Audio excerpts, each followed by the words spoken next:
नमस्कार, आप देख रहे हैं एरियल न्यूज। मैं हूं आपके साथ में मोनिका। आइए नजर डालते हैं आज यानी कि 29 जनवरी 2022 की खास खबरों पर। रीट पेपर लीक मामले में एसओजी के खुलासे के बाद परीक्षा रद्द करने और सीबीआई जांच की मांग उठने लगी है। इस मामले में शिक्षा मंत्री डॉक्टर बी.डी. कल्ला ने साफ तौर पर कह दिया है कि परीक्षा में ऐसी कोई गड़बड़ी नहीं हुई है, इसलिए इसकी सीबीआई जाँच नहीं करवाई जाएगी। बीकानेर पहुँचने पर शिक्षा मंत्री से रीट और बोर्ड व दूसरी परीक्षाओं को लेकर जब बातचीत की गई, शिक्षा मंत्री ने एक सवाल के जवाब में कहा कि रीट में नकल करने का प्रयास हुआ था, लेकिन पुलिस ने समय पर नकल करने के सभी प्रयासों को विफल कर दिया था। स्ट्रांग रूम से पेपर गायब होने के सवाल पर शिक्षा मंत्री ने कहा कि ऐसा कोई इनपुट राज्य सरकार के पास नहीं है। परीक्षा में नकल की जांच सीबीआई से करवाने के सवाल पर कल्ला ने कहा कि ऐसा कुछ हुआ ही नहीं कि सीबीआई से जांच करवानी पड़े। उन्होंने एसओजी की जांच पर संतोष व्यक्त करते हुए आगे कहा कि एसओजी बहुत अच्छे से काम कर रही है।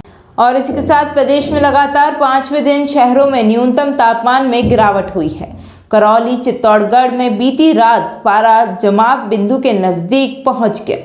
हिल स्टेशन माउंट आबू में लगातार 5वें दिन भी पारा -3 डिग्री सेल्सियस दर्ज किया गया। कल राज्य के 12 से ज्यादा शहरों में रात का तापमान 5 डिग्री सेल्सियस से नीचे रहा। जयपुर मौसम केंद्र की रिपोर्ट के अनुसार कल करौली, चूरू, चित्तौड़गढ़, भीलवाड़ा, फतेहपुर, सीकर समेत कई जगह बीती रात तापमान 3 डिग्री सेल्सियस या उससे नीचे रहा। यह रात में गलन भरी सर्दी से लोग ठिठुर गए। करौली, चित्तौड़गढ़ में न्यूनतम तापमान लुढ़क कर जमाव बिंदु के नजदीक भी पहुंचता हुआ नजर आया। वहीं जयपुर, सीकर, झुंझुनू, अलवर समेत उत्तरी राजस्थान के कई जिलों में लगातार हल्की गति से सर्द हवाएं चल रही हैं।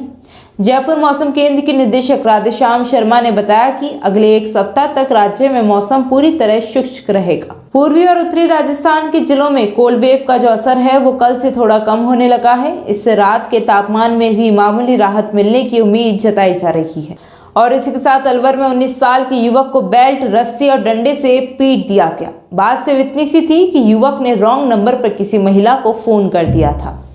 उसने इसकी गलती भी मान ली, लेकिन 4-5 युवक आए, उसे फोन करके गांव से बाहर बुलाया और बुरी तरह से पीट डाला। इसका वीडियो भी बना लिया गया। धमकी भी दी, अगर किसी से शिकायत की तो दोबारा फिर से पीटेंगे। बता दें, बड़ौदा मेव के कानौर गांव के रमेश चंद मीणा ने थाने में रिपोर्ट दी है कि उसके बेटे अमित को गांव के ही जितेश पुत्र ओम प्रकाश ने फोन करके बुलाया था। वहां पहले से कई युवक मौजूद थे। उन्होंने अमित को पकड़ लिया, फिर बेल्ट, डंडे व लातों से जमकर मार लगाई।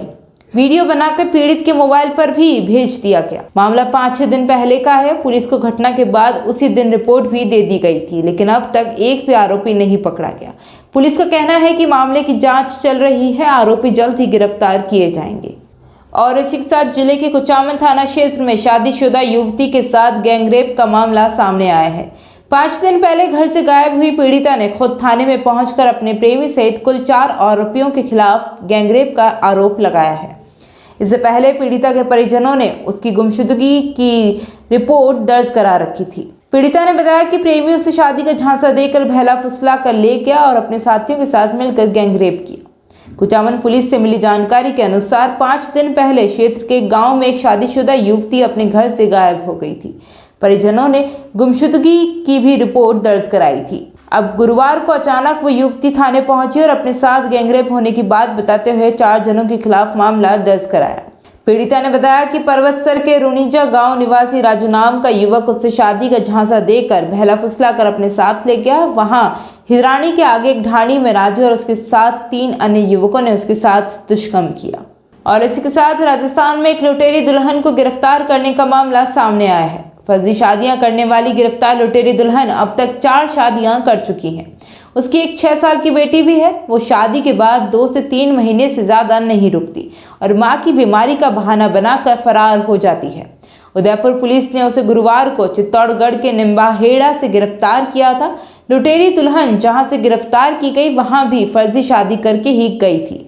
कुछ दिनों में वहां से भी फरार होने की तैयारी में जुटी हुई थी, लेकिन इससे पहले ही उसकी करतूत उजागर हो गई और सलुम्बर पुलिस ने उसे दबोच लिया। दरअसल लुटेरी दुल्हन का नाम संगीता उर्फ सोनू यादव है। पूछताछ में सामने आया कि सोनू की 10 साल पहले एमपी के सागर जिले के शिकारपुर गांव में अरविंद यादव से शादी हुई थी।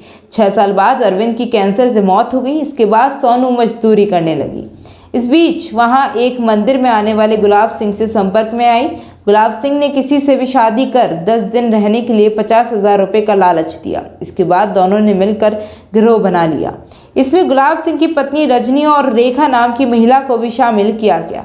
ये लोग भोपाल में रहने लगे और एमपी से सटे राजस्थान बॉर्डर के आसपास की गांव में अपने एजेंट तैयार किए। ये एजेंट ऐसे लोगों को ढूंढते जिनकी शादी नहीं होती। ऐसे ही लोगों को अपना शिकार बनाते और उनको लूट लेते। फिलहाल इस खास खबर में इतना ही। ऐसे लेटेस्ट खबरें जानने के लिए देखते रहिए एरियल न्यूज़। नमस्कार।